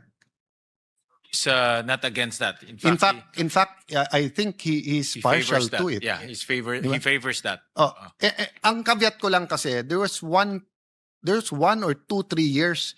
I forget now sa tagal ko sa gobyerno whether it was Pinoy's time or before or after that. I'm sure it wasn't Duterte's time. Pinasa yung infrastructure sa DepEd, hindi rin maayos eh. Hindi rin naayos because they didn't have the engineers, matagal din bidding, etc. And then the usual problems, wala rin lupa, no? Yun lang caveat ko, no? But having said that, is it on the record that he in fact encourages, LGUs, other agencies? In fact, napag-usapan ho namin ni Sec Vince, yung mga natitirang school building sa kanya, he's thinking of partnering with LGUs para Okay. for the LGUs to construct. So I won't talk muna about the Senate version or the House version. NEP muna tayo, NEP. Magkano ang NEP ng 2026? 881B, tama? Can you show this? 881. 881, okay. Sa 881 na yan, I know things have changed, kasi nga may flood control pa yan. But assuming nga walang corruption, 881, magkano doon ang convergence dapat? You can give me ballparks, I just want to make a point. It doesn't have to be exact. So if 167 billion. 167 yung convergence. Then in GAA 2025, 504 ang convergence. 504, Okay. yes. So dito sa NEP ng 2026, more or less, magkano sa 881 doon ang mga local projects? Kalye, schools, I'm not talking about the major bridges and everything, no? Yung day-to-day na sa syudad, sa provinces, ganyan. You can give me a ballpark. It doesn't have to be exact. Is it 1/3, 1/4 of the budget, half of the budget? Mga 130 billion. Yeah. And so before I go to my next question, one question and a follow-up question or a question that corroborates what I want to ask. Am I correct, Mr. Chairman, that you and I, Senator JV, are partial to the local government? Him because he was a mayor, you because you're a mayor, me because I have a companion in life who's a mayor. You're married to a mayor. Married to a mayor, literally, figuratively din, kasi nga, from the time she wakes up at 5:15, 5:30 until we go to sleep, problema pa rin ng city sinasabi. When I say you're partial is that, let's say, if DPWH gave your city 5 billion or 3 billion last year, you would say you do at least as good a job or even better if they just gave it to the LGU. Po, and faster. Faster, di ba? rin. That's Yeah. why I told your brother, the secretary of DSWD, parang code namin, think as a mayor. Kasi when you think as a mayor, Narinig di ko ba? yan, Yeah, actually. pagka ano Yesterday. kasi, for example, may delay sa DPWH, it's not that you don't care, but hindi kayo inaaraw-araw eh. Di ba? Pero kapag may delay, may traffic, yung mayor ang inaaraw-araw eh. Pag binaha, yung mayor inaaraw. Pagka hindi maka-enroll yung bata, kahit hindi mo pwedeng sabihin ng mayor, ang DepEd is national eh. Ikaw pa rin ang iaaraw-araw eh, di ba? Okay, the reason I said that is because we have a computation here. If you give the 82 provincial governors 1 billion, the highly urbanized cities 500 million, and the 1,500 municipalities 50 million, you'll have 231 billion. So ang balita ko, part of what we will do as a reform is that we will get resolutions from either a letter of the mayor or I see the DPWH nodding in concert, di ba? So kung kukuha din tayo ng resolution sa kanila, ba't hindi lang natin bigay yung pera? Sila nang gumawa. I see the chairman nodding but not answering.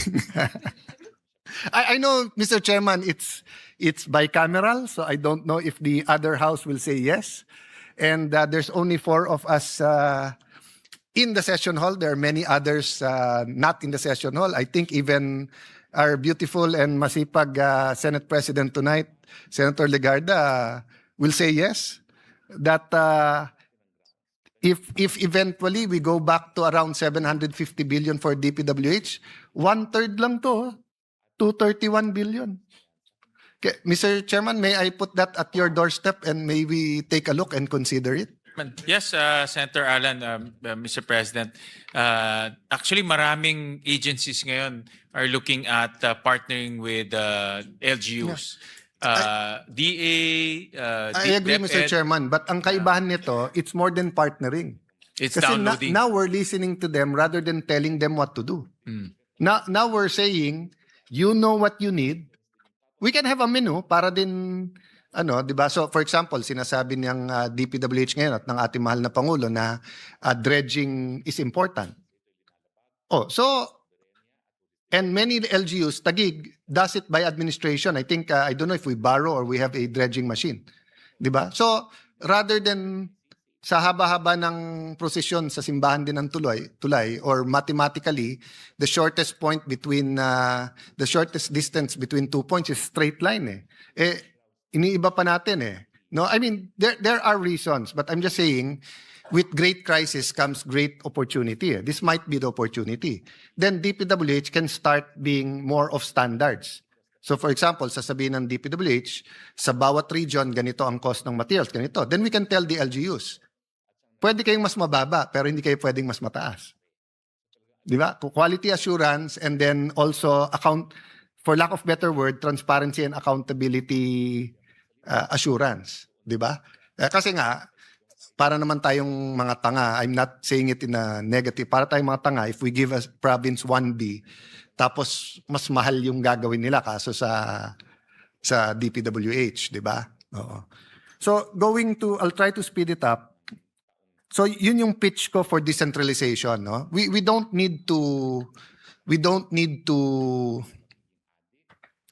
go federalism per se. Federalism sigurado, but there are certain things we can do to decentralize to achieve, di ba, local autonomy without doing that. Okay? So, Sec Vince, pag sinabi yung flood control, may flood ka na gusto mong i-control. Di ba? So, obviously, pag may flood control, either the area is flooded, being flooded, experiencing flooding, or you expect it to experience flooding. You don't need flood control in areas that are not flooded and you do not expect to be flooded, di ba? So for example, it's Roland, pag nag-develop ka doon, may development, kasi alam mo, because of the development, baka magkabaha. So kahit wala, maglalagay ka na. Hindi mo namang hihintayin magkabaha pa, di ba? Pero in areas na last 10 years, walang development, last 10 years, wala namang katabi, wala namang tributary yon, hindi ka gagawa ng flood control. There's nothing to control di ba? Para mo lang sinabing crowd control kung sasabihin mo sa pinaka-rural na area na 10 lang nakatira, unless doon tayo magrarally, anong ikra-crowd control mo, di ba? Okay. I make that point because I'd like to know, for my education, many people are confused. Parang lumabas kaya tayo binabaha dahil lang sa corruption sa flood control So for example, sa Bulacan, no doubt kaya lumala ang baha dahil sa corruption at ghost. Pero kaya nga tayo naglagay ng flood control doon because bigla silang binaha. When I say bigla, the first time. Afterwards noon, every year after, binabaha. So what are the causes of baha or flood? We can go through it together. Pollution and silted tributaries and rivers, correct? Climate change. Climate Sabi ko change, nga, Vince, nakita ko lang climate sa news. change, the amount of rain. Let's list it down, Mr. Chairman, if Yeah. you'll indulge me. Yung nakita ko lang sa Vietnam, ang laki ng baha ngayon, no? Because of apparently heavy Yeah, rainfall. the amount of rain sometimes is like one storm can be equivalent to 3 storms. I heard na ang ulan ngayon maiksi pero malakas. Minsan 2 hours lang, yung amount of rain na yon is equivalent to Correct, like yeah. yung dati ng 3. So may natural causes katulad nun, 'di ba? Of course, sabihin ng mga climate scientists and activists, hindi natural din yon kasi nga nag-pollute din tayo. Yeah. Okay. The other cause is we build where we're not supposed to build. And where we build where we can build. When I say build where not supposed to build is, for example, pinuputol natin yung puno, tapos we build there. 'Di ba? O kaya tatambakan yung ilog, then we build there. 'Di ba? In fact, the DNR the last 3 years has been helping us with pictures in some barangays in Taguig na dating ilog na ngayon hindi na makita kung nasaan. 'Di ba? Oo. The other thing is not everyone follows the building code. Kasi sa building code, dapat may water retention yung ibang buildings, no? Meaning hindi, so kung dati yung bukid or vacant land can absorb X amount of water, tinayuan doon, so akala nung iba, bukid lang yon. Hindi. Pag hindi nagkaroon ng water retention sa ilalim ng building, sa kalye pupunta yon. Kasi nga, ano ba yung science? No two things can occupy the same space at the same time. 'Di ba? Kung matter ba 'yon o 'di ba? Basta yun yung ano of course a body is occupied by flesh, spirit, soul, mentality. So that's different. Pero when you talk about matter, it cannot occupy the same space at the same time. So kung may building ka doon, may 3 floors sa basement, 'di ba? Sa kalye pupunta 'yon. So yung parating lumalabas sa Fort Bonifacio na may cistern na malaki, totoo 'yon. Pero also, lahat ng buildings doon ay mahigit pa sa building code kasi may usapan ang, what's the name of the company, former chairman ng BCDA, former president, BG Sea or something, di ba? FBDC. FBDC is the joint venture, but they have a unit, BG Sea ata, state manager, BGC. na may MOA with the city, na ang city building code, sila mahigit building code, and they sign the same time. So hindi papasa yung building if they do not follow that strict regulation. And then my height and everything, FAR, etc., height restrictions are followed. So the point I'm making is that, do you agree with me, sir, that rapid urbanization is a big part not only of flooding but our problems? Definitely. Especially dito sa Metro Manila, nakita ko na, like for example, in Valenzuela, meron kaming natural water retention areas na naging subdivision or meron ng mga bahay. So that contributes to flooding. May mga ganyan din. I'm sure in Metro Manila, maraming ganyan na cases. Okay. So before I show some slides, and the reason why I want to agree there, kasi di ba, November 30, may rally. Last week ba yun? Yung may malaking rally. So, everyone's upset di ba? Outrage, galit. But there's also a lot of people who are confused and a lot of people, may mangyayari ba, etc. Alam mo, garbage in is garbage out. Wrong premise, wrong conclusion. So, kung sasabihin natin, kaya tayo binabaha dahil may flood control na kinurap, that's partly correct. That's not wholly correct. So, if we correct that, tanggalin ang flood control or tanggalin ang corruption sa flood control, babahain pa rin tayo if we do not correct the other factors. Diba? So kung ang nakakabaha sa atin, X plus Y plus Z, sinolve natin yung Z, babahain pa rin tayo because of X and Y. So in fact, that's why nga, I would argue may corruption din, partly because of the rapid urbanization. What do I mean by that? Dapat 5 floors lang, nakakuha ng permit na 10 floors. Dapat hindi nag-build doon, nakakuha ng or nag-build doon to follow ang permit. Dapat 1 meter, 2 meters away from yung ilog, pati yung ilog tinayuan na, 'di ba? That's part of the corruption. You are co-leading the executive branch's effort to address the flood control issue. As someone who holds the reviews and documentary evidence that your department possesses, May I ask, sa anong punto kayo nakumbinse na kailangan sampahan ng kaso na ang dating speaker at dating kongresista na si Ginoong Ko? Kay Mr. President, magandang gabi po. Maraming salamat.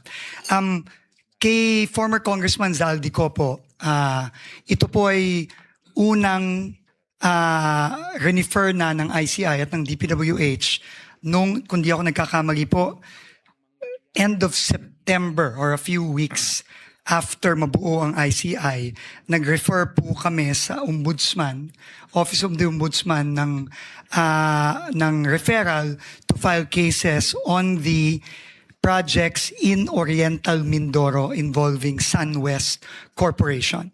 At in fact, ito din po ang unang kasong final ng Office of the Ombudsman itong nakaraang linggo sa Sandigan Bayan na kinagabasan na rin po ng warrants of arrest laban kay former Congressman Zaldico at sa iba't iba pang mga opisyales ng DPWH at ng iba pang mga private individuals. So at that point po, base sa inspeksyon na ginawa namin nung nandun po ako sa Mindoro kasama ni Governor Bons Dolor, at sa ebidensyang nakalap na ipinasa po namin sa ICI nung ito ay nabuo, doon po namin sabay na final sa Ombudsman yung referral na yon. At yun na rin nga po ang unang kasong final sa Sandigan Bayan nitong nakaraang linggo lang.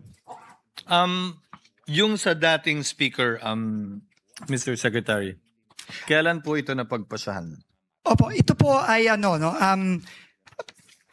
siguro po mga ilang linggo lang, itong nakarang ilang linggo lang, base na rin sa mga nakuhang ebidensya ng DPWH at dokumento ng mga proyekto ng SunWest Corporation at ng iba pang korporasyon ni former Congressman Zaldico tulad ng High Tone Corporation across many years, Mr. President, no? At base na rin ito dun sa naging sworn testimony ni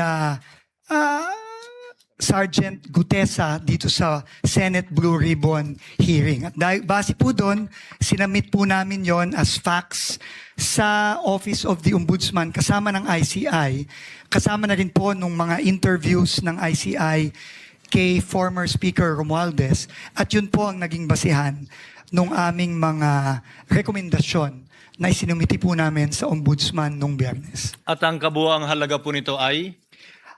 Sa aking pagkakalam ko po, no, ang total from 2016 to 2025 ay mahigit 100 bilyong piso po sa between SunWest Corporation and High Tone Corporation. Thank you, Mr. Secretary. Thank you, Mr. President.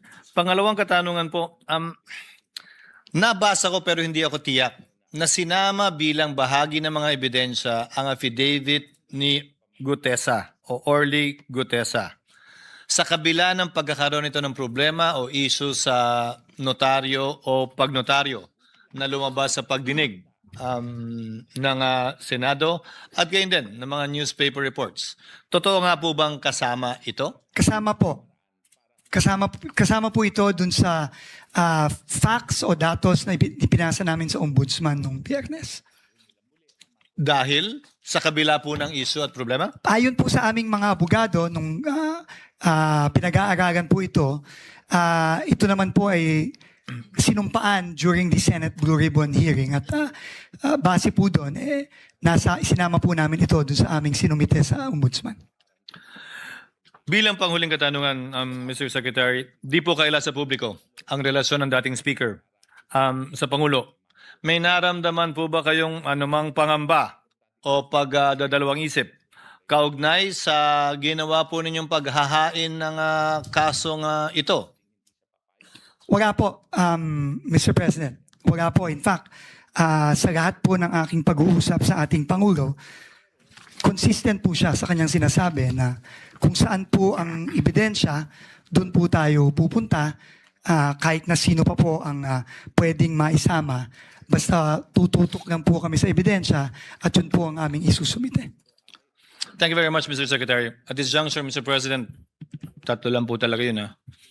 Hindi mga apat. Majority Leader. At this juncture, Mr. President, I'd like to make a brief manifestation to end my interpellation of the Department of Public Works and Highways. Ginong Pangulo, mga ginagalang kong kasamahan, nais ko pong ilagay sa tala ng Senado na binabati ko po ang administrasyon dahil sa hindi sila sumunod o nagpadala sa anumang script o sarsuela para magkaroon ng diversyon at ilihis ang tunay na mga salarin. Tulad ng nasabi ko po, no, ako ay huling tumayo at nagsalita dito sa Senado. Ayon mismo kay Secretary Dizon, wala silang sinundang script at base sa kautusan ng Pangulo, sinundan lamang nila kung saan sila dinadala ng ebidensya. At dahil nga dito, sinampahan na po sina Co, Romualdez, Alcantara, Bernardo, Hernandez at iba pa. Alam kong naging hindi madali ang desisyon ito para sa Pangulong Marcos nang malaman niyang posibleng sangkot ang kanyang pinsan dito sa isyong ito. Subalit, Ginong Pangulo, nais ko pa rin sabihin na binabati ko ang sigasig ng Pangulo na panagutin ang mga tunay na dapat managot at pagtutol niya sa anumang diversyon dahil madami ng mga inosenteng tao na dadamay sa tangkang paglilihis na ito. Dapat lang po tayo magalit sa korupsyon at anumang uri ng pang-aabuso sa kapangyarihan. Subalit huwag tayo maging padalos-dalos sa paghusga, maging mapanuri po tayo sa mga mema at nais lamang magpunla ng pagkakawatak-watak, hindi lamang po natin dito sa Senado, pero gayon din po sa buong bansa. Upang sa gayon, maharap natin ang mas mabibigat na problema na dapat kaharapin ng ating bansa kaugnay sa ekonomiya at pagbibigay na mas magandang kalidad ng buhay sa mas marami sa ating mga kababayan. Maraming salamat po, Ginoong Pangulo, at sa muli nagpapasalamat ako sa ating kagalang-galang na Chairman ng Committee on Appropriations sa pagbibigay sa munting kahilingan ng abang lingkod na ito at gayon din sa ating punong mayoriya sa pagbibigay din sa kahilingan ng kinatawa na ito. I had a very brief stay with ICI, Mr. Chair. But the one thing that I found out, there are actually only three players, main players yan. Yung mga korap na politiko, yung mga korap na mga bureaucrats, and we're talking about infra, ibig sabihin mga korap na DPWH officials, at yung mga korap din ng mga contractors. Lahat sila korap dyan. Lahat. And the way I see it, it has become a cottage industry, a livelihood program. No? Sa laki ng perang involved. No? There should be 5 major players. No? Yung funder, which usually yung mga lawmakers, the DPWH at yung mga contractors, local government at yung community. Pero in is out, yung dalawa. Last dalawa. So sila lang nag-uusap. Most of the time, when we ask them, bakit hindi kayo transparent sa records? Bakit hindi nyo ilabas? Ang lagi nilang sinasagot is, paano kung i-alter nila? Paano kung baguhin at sirahin kami sa social media? So, ibig sabihin, anong mechanism? And that's the reason why we're pursuing this, itong transparency and accountability mechanism. And na-introduce nga itong blockchain sa amin. So, pag in-introduce mo, sinabi mo na sa mga official na yan na, o bakit hindi nyo i-blockchain? Wala na silang rason. Kasi very weak yung kanilang alibay. Nasabihin na, hindi namin gagawin yan kasi baka nakawin. O kaya baka i-alter para sirain pa kami. So, it's a very weak alibi. Pero may rason pa rin sila. May lusot sila. I was really surprised when suddenly I was asked or there was a press conference without even consulting me, calling for me. And it was actually a hastily arranged press conference. Then suddenly, binabanggit na doon na I'm not an investigator, I'm just a legal advisor. When in fact, sila naman ang gumawa nung designation na yun, legal advisor investigator. So there were contrasting na mga pronouncement. Kakayanin ko pa yun tatanggapin ko pa yun Tatanggapin ko rin na wala akong authority over the PNP CIDG, which is true. But we took the opportunity to enter into an MOU. Nakipag-MOU kami to our initiative. Nag-MOU kami with PNP, with forthcoming yung sa NBI, with civil engineers, with IBP, mga lawyers. Ang dami mga volunteers. Even with structural engineers. Meron din with watch group with M4GG. Para at least everybody, it's a whole of the nation approach. Kasi nga overwhelming. One thing that I found out is I anticipated that it's widespread. But the level, the depth, and the magnitude is really overwhelming. That hindi mo kakayanin ng 1 taon, 2 taon to investigate because it's in thousands of cases. Sabi ko nga, it became a cottage industry. Sa isang probinsya nga lang, sabi mo, isipin mo mga 50 ghost projects, 40 ghost projects. O kaya undocumented na mga projects, umaabot sa 9,000. Sa isang probinsya pa lang yan. Paano pa kaya sa ibang probinsya? At ang isang mga nakikita namin doon is, why is it na ang lumalabas sa NEP for a particular district, 1 point something million lang ang hinihingi mo. I have the records. Or 2.5 lang sa President's budget. Then suddenly, pagkalabas dun sa GA, bakit umabot na ng mga 21 billion? And nakita namin na talagang prevalent yung doon, yung mga ghost and substandard projects sa lugar na yun. So what was the intention? No? Hindi naman tayo tanga. Nangyayari dito lumalabas na tanga ang Pilipino, kaya pabayaan mo na lang sila. Hindi na nila mapapansin yan. Nakakainsulto isipin. Nakakainsulto. Okay. Balikan ko uli yung press con na yan. Nilabas. And then, suddenly, tinabi na may conflict naman ako being the mayor and at the same time being a member of the ICI. By the way, I'm not a member of the commission. I'm not a commissioner there. In fact, sila nga yung gumawa ng workaround nun na legal advisor investigator. Pero inis out na ako nun eh. Tinanggal na nila lahat. And then suddenly, here comes a below the belt naman na accusation na dahil merong project si Diskaya doon at maanumalyang tennis court. Sobra na yan. Yun na hindi ko matake. Di ba? Parang pinapalabas mo pa na korap ako. Yan na, mag-aaway na tayo dyan. Ano? Sa unang-una, sabihin ko nga, kung bulok ba ako, lalabanan ko yung mga very powerful na tao dyan.